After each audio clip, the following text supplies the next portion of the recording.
I just built this CO2 system to inflate tires after we go off-road. We've been using this Smittybilt for a while. It does the job, but it's really slow, and I wanted something a lot faster. The last time we went off and did Medona Pass, I decided not to air down. I didn't need to, but it'd been nice for comfort. I just didn't want to have to inflate it when I got to the other side. With this, I probably would have aired down because it will only take in a couple minutes. So I decided today we'll go ahead and do a comparison between my Trusty Harbor Freight Shop compressor and this new CO2 tank. I just parted this together from pieces off of Amazon, eBay, and from a bottle distributor. I will put links in the description to all the pieces I bought. To do a good comparison, I'm going to use get all the tires deflated down to 16 pounds with my Boulder Tools deflator kit. It works pretty good. Everything's usually within a pound. I'm not going to be using the Power Wagon today. Those 37s take a lot of air, and I really didn't want to take that much time. So instead, we're going to be using Pickle, our 1977 Ram Charger. It's a prior California Parks and Rec vehicle. It's only got 32s, I believe, on it right now. We'll be airing down from whatever the pressure is right now. I haven't checked it, but we'll be at 16 pounds. Then I'll air them back up to 35. That's the same pressures I run on the Power Wagon. Should be a good comparison still. Then we'll go over and deflate one tire on the Power Wagon down to 16 psi, and then inflate it back up to 35 with the CO2 tank.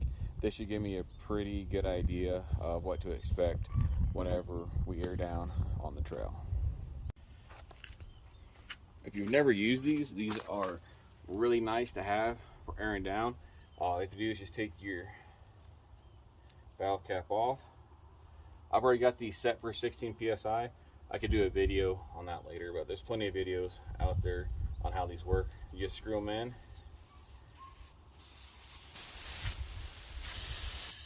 Lift the air out of the tire until it gets to the set pressure.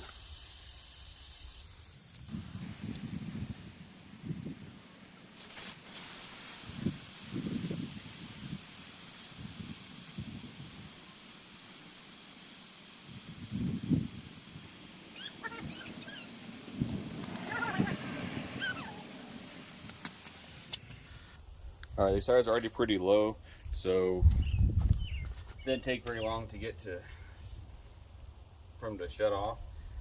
Verify. This is I'm using an air up, so just about 16 psi.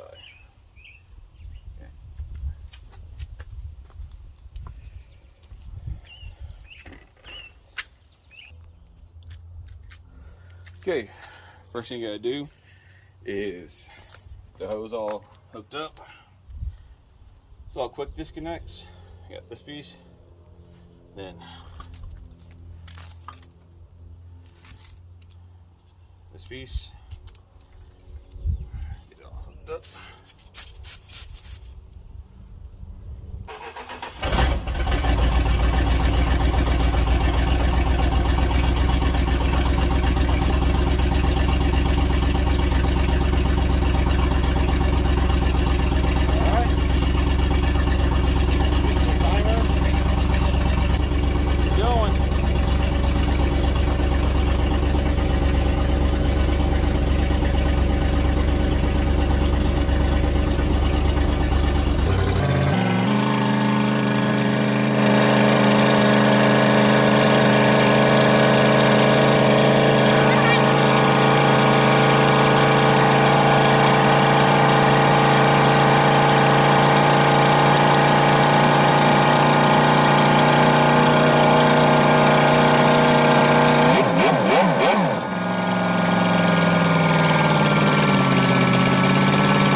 exactly 5 minutes on this 32-inch tire to go from 16 pounds up to 35.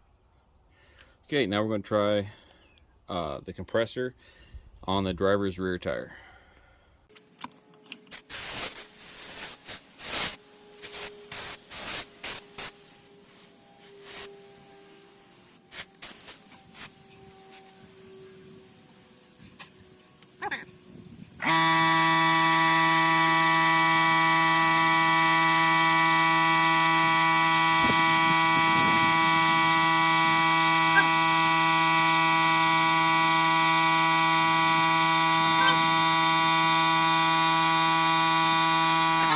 So that was 1 minute and 45 seconds. Okay, just want to make sure this fitting is tight.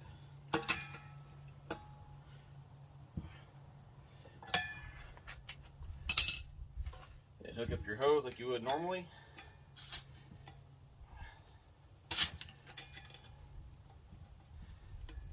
Alright, make sure it's in there. Go ahead and turn it, juice it up. And air up. Okay, so this regulator is not adjustable that I have on there. It's set for at 150 psi. So that should be, that's just blast 150 psi through here. Let's go ahead and so.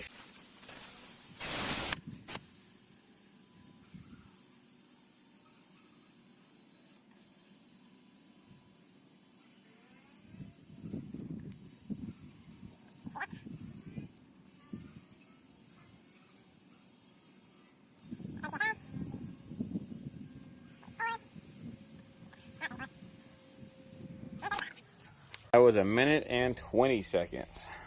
Well, there's one thing I've heard about these things doing too, is it's starting to frost up. Don't know if there's any way to stop that. I just need to get a better, different regulator or what. But it's still working. All right, now I'm going to inflate this one and see how long it takes to inflate the 37.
Okay, that's 16 pounds. Let's get this timer going.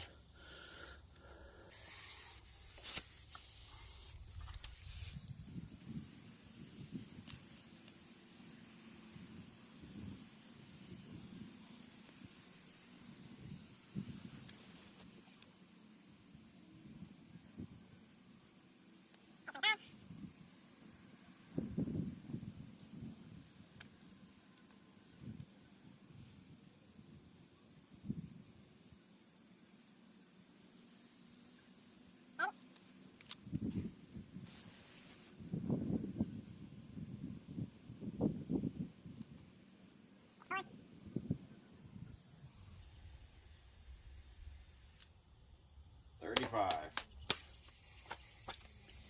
2 minutes and 26 seconds. Okay, so let's do a wrap up. Pros and cons. The Smittybilt compressor. I'll get the specs on this one exactly, but I don't think it's the 5 CFM. But it's let's do pros. Compact, easy to transport, doesn't take up much space at all. The system itself, the hose, the connector, right, the pressure gauge, all that stuff. I really like it. It really easy to just plug in and go. Let's see here. Yeah, I guess that's it. Mainly just it's small, and it has a good little compact setup. Cons, it's really slow. You're gonna, for standard size tires, it's probably not too bad, but doing a full set of 37s takes forever. I think it's something like 20 minutes per tire. And so you're sitting there putting a good investment of time if you're trying to go from 16 pounds to 35. And that's, to me, like half the time, like I mentioned, it makes it to where I don't even want to air down unless I have to. Okay, let's go on to air compressor. It's, well, an air compressor. It's quick. It's, that's what I guess the pros. It's quick and dependable. It always produces. I've never had any issues with it, or the 10, 12 years I've owned it. It's an air compressor. I don't know what to say. Cons, I can't take it with me. It's big and it's loud. And I guess this other con for the Smittybilt is it's really loud. It disturbs people. If you get in late off a trail, or you're around people, like at the campground, you're trying to air up, it's loud. It really pisses people off. You got to be sitting there for an hour and 20 minutes trying to air up all your tires. The CO2 tank, it's pros. It's really, really fast. It's faster than any of the other methods. And then it's fairly compact. It's not as compact as Smittybilt, but it's still more compact than a full-size compressor. It is easy to use. Just hook up and go. Only negative, I think, if I got a hose setup like the Smittybilt, it would work a lot faster. It'd be a lot easier to use. So I'm going to invest here in the future and find something that I can make that's similar to that one. And then it's easy to mount. I haven't got the put up anything made yet. I've got the parts, and I can mount it right in the bedside. Cons, you have to fill it up. Oh wait, another pro. It's pretty much silent. It's not going to make any noise at all.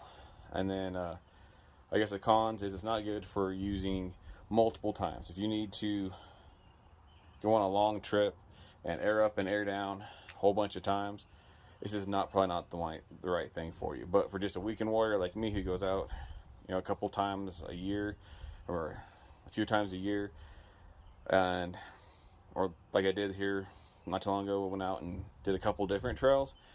I can do on a full charge with a 15-pound tank. I can do 6 full inflations from 16 pounds to 35 pounds. Have a little bit left over. Another pro is in a pinch, I can use this for air tools. I can run air tools off this too. So if I got this full, and for some reason this is down at the house, I can still use my air tools off that. It's nice dry gas. And that's where with the Smittybilt, I can't run air tools off of that. There again, the cost is still, I think it's right there in the pro. It's about $200. I think these all cost about the same when I got them originally. So that's a good positive thing. They all have their spots. I'm still going to carry the Smittybilt with me just as a backup in case I run out on the trail. I always have that. It's dependable. So I guess that's a good thing with this compact size, and just keep it and run it in addition to this. Hell, if I wanted to, I could stick it on a tire and run it while I'm filling the other ones up, or someone else is trying to air up. But yeah, I see no real major cons to carrying that. The only one is that you have to charge it back up. So I hope that helps a little bit in your decisions if you're going to get a CO2 tank. It's really easy to put together. You don't have to buy a big kit. So I bought this one, $210 as it sits right there. And I'll be using my own. I'll have to use my own stuff. And then it was, I want to say $20 to charge it for the 15 pounds. So there you go.